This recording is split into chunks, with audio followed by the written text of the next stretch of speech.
شما یک دفعه ببینین از این ساعت 5 بجه امروز تا 5 بجه فردا وقت داریم.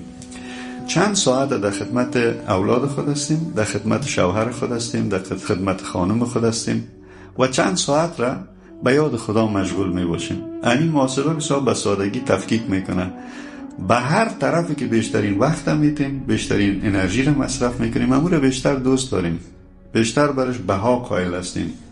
خدا اینو خواسته که بسا از ماها هستیم که به خاطر خوشنودی شوهر و زن و اولاد خدا را ناراض میسازیم. بسا از اوقات است که انسان به خاطر خوشنودی زن و بچه حرام میخوره، دروغ میگه، خیانت میکنه، رشوت میخوره، بالاخره دزدی میکنه، عیب جویی میکنه، کینه توزی میکنه، حسادت میکنه، بخل میداشته باشه. معلوم دار است که ما محبت بیشتر با چیز داریم که به خاطرش دروغ میگیم.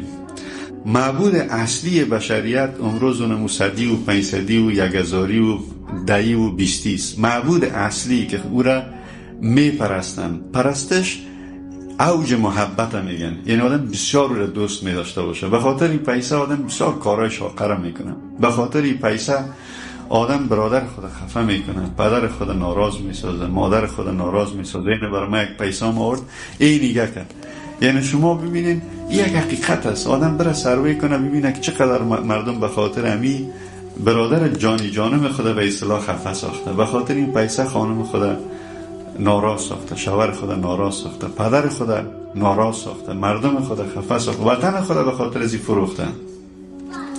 چرا؟ به خاطر که این انسان این هم میشناسه، هم با این علاقمند شده و هم با این سخت ارتباط و علاقه داره. اینی معبود شده. به خاطر چی؟ به خاطر که بستر شناختی مردم محدود است. مردم از خداوند متعال شناخت کافی ندارن.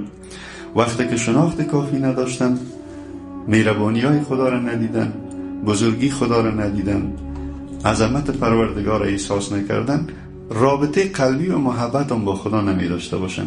وقتی که رابطه نبود سخت میشه دستور العملش.